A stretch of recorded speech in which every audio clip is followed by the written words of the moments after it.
Bismillahirrahmanirrahim. Assalamualaikum warahmatullahi wabarakatuh. Bertemu dengan saya Ibu Maya Utami Dewi pada mata kuliah Pendidikan Pancasila Kewarganegaraan dan Anti Korupsi. Semoga semuanya dalam keadaan sehat walafiat dan tidak kurang suatu apapun, sehingga bisa mengikuti perkuliahan pada hari ini dengan baik dan lancar. Baiklah, untuk tema kita pada hari ini adalah membahas tentang liberalisme, Marxisme, Leninisme, komunisme, dan fasisme. Baiklah, langsung saja kita masuk ke inti materi pada hari ini. Kita melihat adanya ideologi dan tentunya kita sudah mengenal apakah Pancasila sebagai ideologi itu. Jadi kalau kita kembali lagi kepada ide dasar dari ideologi tersebut, ideologi merupakan kesatuan gagasan dasar mengenai manusia dan kehidupannya, termasuk di dalamnya adalah kehidupan bernegara. Dengan kata lain, ideologi adalah kesatuan gagasan dasar mengenai wujud masyarakat yang dicita-citakan, serta prinsip-prinsip untuk mewujudkan masyarakat tersebut.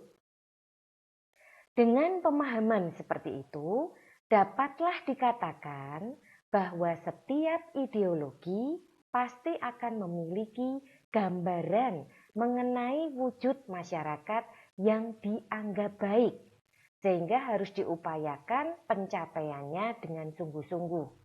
Jadi bisa dikatakan di sini bahwa dari setiap ideologi yang dipilih oleh setiap negara itu akan menunjukkan, mencerminkan atau menggambarkan mengenai keadaan masyarakat yang tentunya dianggap baiknya pada saat itu, dan supaya diupayakan agar pencapaiannya itu bisa segera tercapai. Katakanlah kita menginginkan Indonesia merdeka, kita menginginkan Indonesia menjadi negara yang besar, yang merdeka, yang mandiri, yang bebas untuk menentukan tujuan, menentukan dasar negaranya, menentukan undang-undangnya, menentukan atau membatasi atau membuat kebijakan-kebijakan yang nanti akan berdampak kepada masyarakat bangsa Indonesia.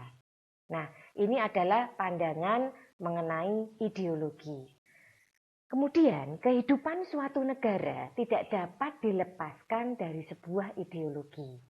Ideologi akan memiliki peran yang sangat penting karena bertugas sebagai prinsip pengarah dalam membangun visi bersama mengenai masa depan dari masyarakatnya, serta akan memberikan daya gerak pada masyarakat yang bersangkutan untuk beraktivitas menuju tercapainya masyarakat yang dicita-citakannya. Di samping itu, ideologi juga merupakan salah satu faktor pemersatu masyarakat. Karena kita punya pandangan yang sama. Dan ideologi juga berasal dan diangkat, ya kalau melihat dari historinya, itu dari kebiasaan kita. Dari wujud nyata bagaimana masyarakat Indonesia itu yang sebenarnya. Ya. Sehingga dengan menganut paham ideologi yang sama, maka akan tumbuh rasa solidaritas atau kesetiakawanan di antara masyarakat yang bersangkutan, sehingga dapat mengatasi berbagai perbedaan yang ada di antara mereka. Nah, setelah kita melihat dari ideologi yang ada di negara Indonesia, yaitu ideologi Pancasila di sini, bagaimana dengan ideologi yang ada di negara-negara lain di dunia, ya? Di dunia ini terdapat beberapa ideologi besar, yakni ideologi yang cukup banyak penganutnya. Ideologi itu adalah liberalisme, komunis, sosialisme, dan ideologi agama. Nah, kita lihat dulu dari paham atau ideologi liberalisme ya. Liberalisme. Ideologi ini muncul karena adanya dominasi aristokrasi dan patron di kalangan masyarakat Eropa pada abad pertengahan. Ideologi ini muncul untuk mengatasi kekuasaan para bangsawan pada saat itu. Ideologi liberal ini yakin bahwa setiap individu dapat mengembangkan bakat dan pemikiran mereka sendiri. Yang penting, setiap individu tersebut juga mampu bertanggung jawab atas tindakannya. Tujuannya adalah untuk mendorong terciptanya masyarakat yang lebih dewasa dan bertanggung jawab. Ideologi inilah yang kemudian melahirkan yang namanya demokrasi. Oleh karena itu, pada ideologi ini, pemerintah mengatur kehidupan masyarakat secara terbatas. Sementara itu, masyarakat memiliki kebebasan intelektual yang penuh. Pada paham liberalisme, masyarakat yang dicita-citakan menurut ideologi liberal adalah masyarakat yang memberikan kebebasan yang seluas-luasnya kepada setiap individu untuk melaksanakan haknya. Jadi benar-benar pada ideologi liberal ini kita diberikan kebebasan untuk melaksanakan hak kita, untuk mengemukakan pendapat, untuk menentukan tujuan yang terkait untuk kepentingan masyarakat luas. Ideologi liberal menganggap pengakuan dan penghargaan terhadap HAM itu sebagai suatu hal yang sangat penting. Karena hal itu merupakan wujud penghargaan terhadap harkat dan martabat setiap individu. Mereka juga menjunjung tinggi yang namanya asas demokrasi sebagai wujud kesadaran bahwa rakyat adalah pemilik kekuasaan, sedangkan pemerintah adalah pihak yang menjalankan pemerintahan atas nama rakyat. Nah, ini adalah paham atau gambaran mengenai ideologi liberal. Jadi intinya menganut paham kebebasan di sini. Dengan demikian tidak ada lagi hak bagi pemerintah untuk bertindak sewenang-wenang dengan mengabaikan hak-hak rakyat. Bahkan sebaliknya, rakyat dapat senantiasa mengontrol tindakan pemerintah. Liberalisme juga menjunjung tinggi prinsip negara hukum. Sebab hanya dengan penegakan hukum secara baik, maka akan ada yang namanya kepastian hukum di dalam masyarakat. Yang berarti kepastian akan hak-hak individu. Akhirnya ideologi liberal menolak paham dogmatisme. Karena dogmatisme merupakan pengekangan atas kebebasan individu untuk berpikir dalam menemukan kebenaran. Di samping itu, dogmatisme penuh dengan kritik yang berarti menutup kemungkinan adanya pemikiran dari alternatif. Nah, setelah kita tahu gambaran dari paham liberalisme tadi seperti apa, jadi intinya kebebasan ya, tapi tetap menjunjung tinggi yang namanya hukum, dan intinya kekuasaan tertinggi itu di tangan rakyat. Pemerintah hanya sebagai pihak yang menjalankan pemerintahan ya, di mana kekuasaan tetap tertinggi itu di tangan rakyat. Nah, berikutnya kita akan melihat ke paham komunisme. Komunisme, ideologi ini banyak menganut ajaran Marxisme, Leninisme. Seluruh hak milik dihapuskan, kebalikan dari yang liberalisme tadi ya, dan dijadikan hak milik negara. Menurut ideologi ini, agama adalah candu. Negara yang masih menganut ideologi ini adalah RRC. Nah, berkembangnya kapitalisme yang menciptakan polarisasi masyarakat, yakni golongan majikan dan buruh atau golongan borjuis dan proletar. Masyarakat yang dicita-citakan oleh ideologi komunis adalah masyarakat tanpa kelas atau masyarakat yang sama rata sama rasa, seperti itu ya. Jadi di sini tidak ada yang namanya orang kaya, orang miskin, semuanya sama. Ini kalau dari paham ideologi komunis. Untuk mewujudkan masyarakat yang dicita-citakan itu, hampir semua faktor produksi itu dikuasai oleh negara. Dan pemilikan kekayaan oleh individu sangat dibatasi. Nah, ini gambaran yang terjadi pada paham komunisme. Jadi semuanya itu dikuasai oleh negara. Hak-hak individu yang sifatnya pemilikan kekayaan itu ada tetapi sangat dibatasi. Di satu sisi, masyarakat itu memiliki tingkat yang sama dari pemerataan masyarakat maupun dari rasa yang dimiliki oleh masyarakat tersebut. Jadi tidak ada yang namanya istilahnya itu orang kaya, orang miskin, kesenjangan sosial dan sebagainya karena semuanya itu dianggap sama. Nah, selanjutnya dalam pandangan komunisme, proses transformasi sosial menuju terwujudnya masyarakat komunis harus dilakukan melalui yang namanya revolusi. Ya, atau yang istilah lainnya adalah kekerasan. Ini menurut Ebenstein tahun 94. Mengapa demikian? Karena ideologi kelas yang berkuasa, yang dalam hal ini adalah kelas borjuis, itu menganggap bahwa sistem ekonomi yang sedang berjalan adalah paling efisien dan paling adil. Oleh karena itu, mereka akan berusaha mempertahankan sistem yang sedang berjalan pada saat ini. Yang berarti mempertahankan penguasaan faktor-faktor produksi di tangan mereka. Nah, ini adalah pandangan dari komunisme. Oleh karena itu, peralihan faktor produksi dari tangan perseorangan untuk kemudian ditempatkan di bawah penguasaan negara harus dilakukan melalui sebuah revolusi atau kekerasan. Beberapa karakter yang dibawakan ideologi komunis diantaranya adalah ateisme. Agama dianggap sebagai titik kebuntuan pikiran manusia.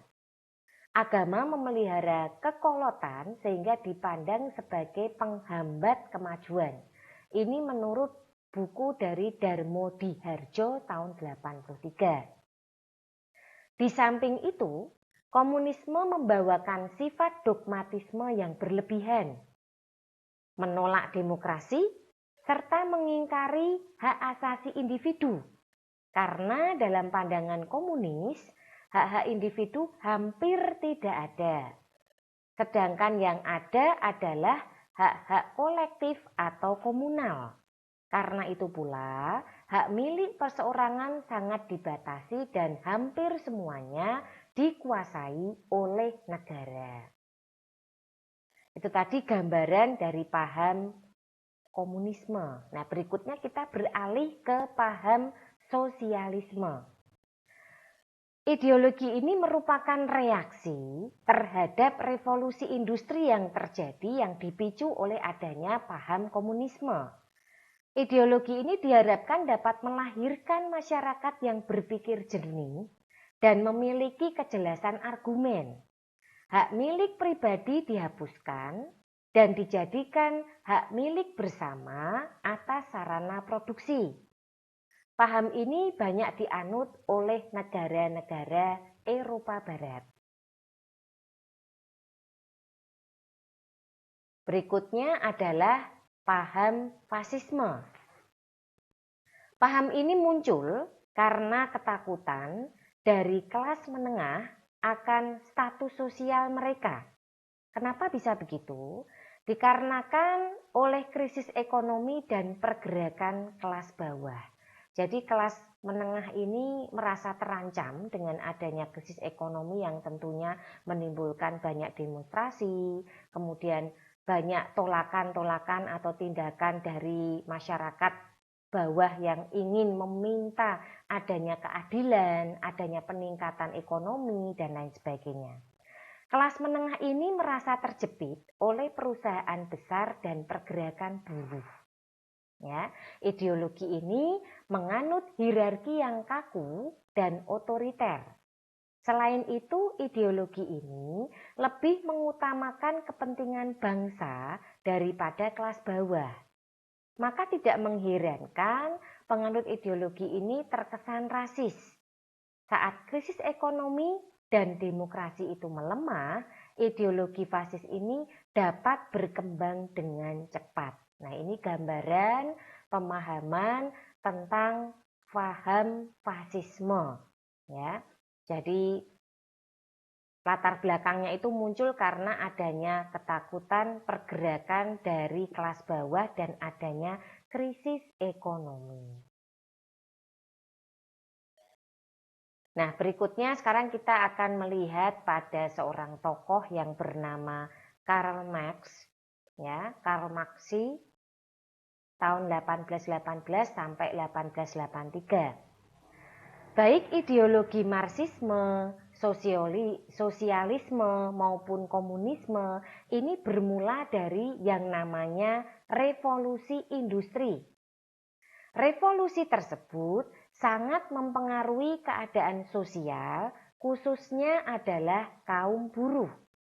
Hal ini menimbulkan reaksi, khususnya dari para cendekiawan seperti Karl Marx tahun 1818 sampai tahun 1883. Dalam pandangannya, Karl Marx ingin mengubah kekacauan sistem ekonomi maupun sosial menjadi lebih baik. Jadi ingin berusaha memperbaiki kekacauan yang terjadi pada saat itu dalam bidang ekonomi maupun sosial. Namun ternyata untuk mewujudkan hal tersebut diperlukan cara radikal yang menurut Marx itu mampu untuk mengubah hal tersebut. Cara yang dimaksud yaitu mencapai kemajuan dengan melakukan penentangan dan perubahan secara keseluruhan dari kekacauan yang ada ke arah kemajuan. Cara radikal tersebut bisa berupa revolusi, kudeta, dan lain-lain. Pemikiran Marx inilah yang kemudian menjadi sumber lahirnya ideologi Marxisme yang nantinya berkembang menjadi sosialisme dan komunisme. Adanya ketidakseimbangan ekonomi antara kaum proletar dan borjuis ini mengakibatkan diskriminasi sosial menjadi subjek dari ideologi Marxisme sendiri. Oleh karena itu, ideologi ini lebih cenderung ke arah perbaikan ekonomi. Dalam pandangan Marx, kaum proletar itu akan bangkit dengan sendirinya. Hal ini dapat terjadi dikarenakan rasa tidak puas dari para kaum proletar terhadap diskriminasi ekonomi yang pada akhirnya akan melahirkan yang namanya pemberontakan. Para kaum proletar bersatu untuk mengambil hak mereka yang dikuasai oleh kaum borjuis. Dengan bersatunya kaum proletar, maka hancurlah kekuasaan dan kesewenang-wenangan dari kaum borjuis. Sehingga dalam pandangannya, Marx berargumen bahwa kapitalisme pada puncak perkembangannya itu akan mati dan diganti oleh yang namanya komunisme. Nah, seiring dengan berjalannya waktu, paham dan pemikiran dari para tokoh yang terinspirasi dengan ajaran Marx itu mulai mengambil kesimpulan yang berbeda-beda sesuai dengan pandangannya masing-masing. Seperti Lenin contohnya, yang memandang tidak hanya kaum buruh yang berjasa dalam pengembangan revolusi, tapi juga kaum petani. Ia juga berargumen bahwa kaum proletar membutuhkan pemimpin yang terdiri atas profesional revolusionaris, berupa partai politik untuk dapat mewujudkan revolusi mereka. Apabila revolusi gagal, maka masa imperialisme akan terus berlanjut, sehingga akan memperpanjang usia dari kapitalisme. Sebagai pemimpin revolusi tahun 1917 dan keberhasilannya dalam menguasai Uni Soviet, Lenin berhasil mewujudkan langkah awal dari perkembangan pemikiran Marx. Nah, pada perkembangan berikutnya, ternyata keberadaan Marxisme ini berkembang menjadi dalam bentuk sosialisme yang bertujuan untuk menciptakan masyarakat sosialis yang sama derajatnya dan menghilangkan hak individu dan menggantinya dengan hak bersama. Saya ulangi sekali lagi. Jadi di sini mulai muncul ya yang namanya hak bersama dengan menghilangkan yang namanya hak individu. Namun berbeda dengan Marxisme, paham ini cenderung memilih perdamaian untuk mencapai suatu perubahan daripada cara brutal dan radikal, baik berupa pemberontakan, kekerasan, maupun revolusi.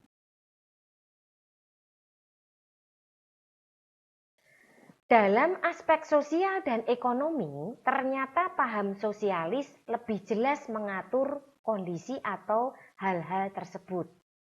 Adil dalam sosialis berarti membatasi, bahkan menghapus hak individu, terutama dalam hal sarana produksi.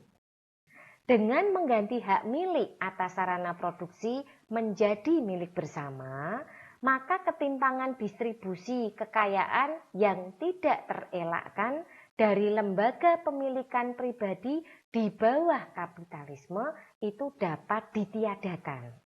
Nah, ini dari aspek sosial dan ekonomi dilihat dari sudut pandang paham sosialis.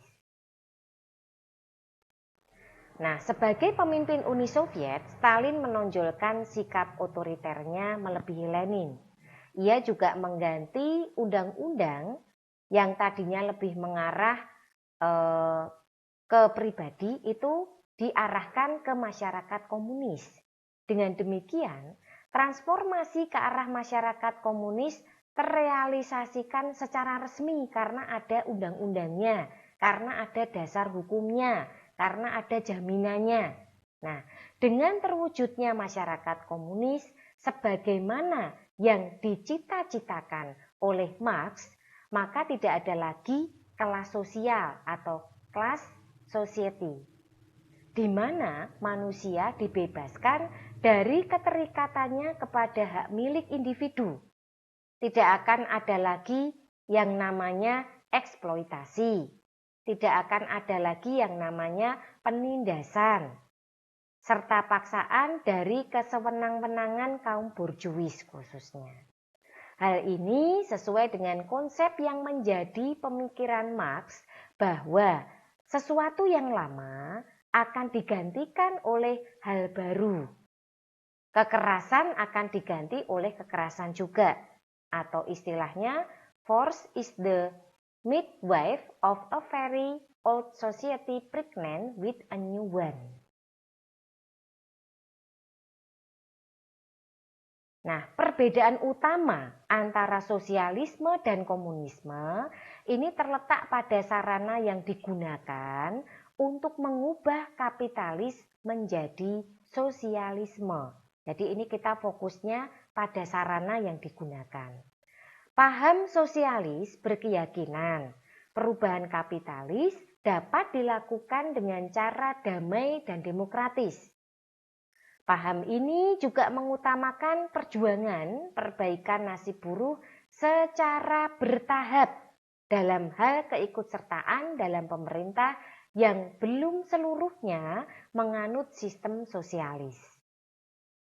Sedangkan paham komunis ini berkeyakinan bahwa perubahan atas sistem kapitalis itu harus dicapai dengan cara-cara revolusi. Dan pemerintahan oleh diktator proletariat sangat diperlukan pada masa transisi. Dalam masa transisi, dengan bantuan negara di bawah diktator proletariat, seluruh hak milik pribadi dihapuskan dan diambil alih selanjutnya oleh negara. Paham sosialisme itu ternyata banyak diterapkan di negara-negara Eropa Barat. Sedangkan paham komunis pernah diterapkan di bekas negara Uni Soviet dan negara-negara Eropa Timur. Kini paham komunis masih diterapkan di RRC atau Republik Rakyat Cina, Vietnam, dan Korea Utara. Nah, runtuhnya negara besar Uni Soviet yang menjadi induk dari paham komunisme tidak diikut sertai oleh negara-negara lain yang juga menganut paham komunisme. Hal ini disebabkan karena sebenarnya paham komunis di negara Uni Soviet berbeda dengan paham komunis di RRC maupun negara lain yang kebetulan sama-sama menganut komunis dalam penafsiran mereka terhadap ajaran Marxisme. Contohnya, Revolusi Oktober di Uni Soviet dimotori oleh kelompok pelopor atau vanguard grupu, sedangkan revolusi di RRC dilakukan dengan cara gerilya bersama para petani. Ini adalah contoh berkembangnya penganut komunisme ini, di mana pada saat itu munculnya revolusi Oktober di Uni Soviet, ya. Kemudian revolusi RRC dengan berbagai pengikut atau penganutnya. Dengan adanya perkembangan pemikiran para ahli dalam mengartikan apa itu paham komunisme, Khrushchev mencerminkan komunisme sebagai suatu gaya hidup yang berdasarkan pada nilai-nilai tertentu. Apa saja nilai-nilai tersebut? Yang pertama yaitu gagasan monoisme yang menolak adanya golongan di dalam masyarakat, karena apabila adanya golongan dalam suatu masyarakat maka dianggap sebagai perpecahan. Dalam hal ini, persatuan dipaksakan dengan keotoriteran dan oposisi ditindas. Yang kedua, kekerasan dipandang sebagai alat yang sah dan harus dipakai untuk mencapai komunisme. Keotoriteran harus digunakan baik terhadap musuh maupun pengikut dari komunisme sendiri. Yang ketiga, negara merupakan alat untuk mencapai yang namanya komunisme. Oleh karenanya, semua aparatur negara dan alat kenegaraan akan diabadikan untuk mencapai komunisme. Sehingga negara ikut andil baik di bidang politik, sosial, maupun budaya. Dengan adanya peran negara dalam berbagai aspek, maka kebebasan masyarakat dalam berinspirasi juga dikekang oleh negara. Hal tersebut dibuktikan dengan pembatasan pers di negara komunis, yang mana pers di negara komunis hanya menampakkan sisi baik negara komunis.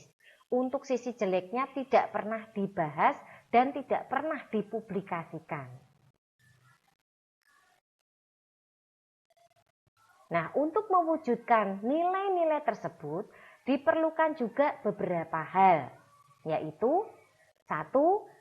Sistem satu partai yang menjadi pelopor kaum buruh untuk membangun masyarakat komunis, baik bersifat umum maupun yang bersifat kenegaraan.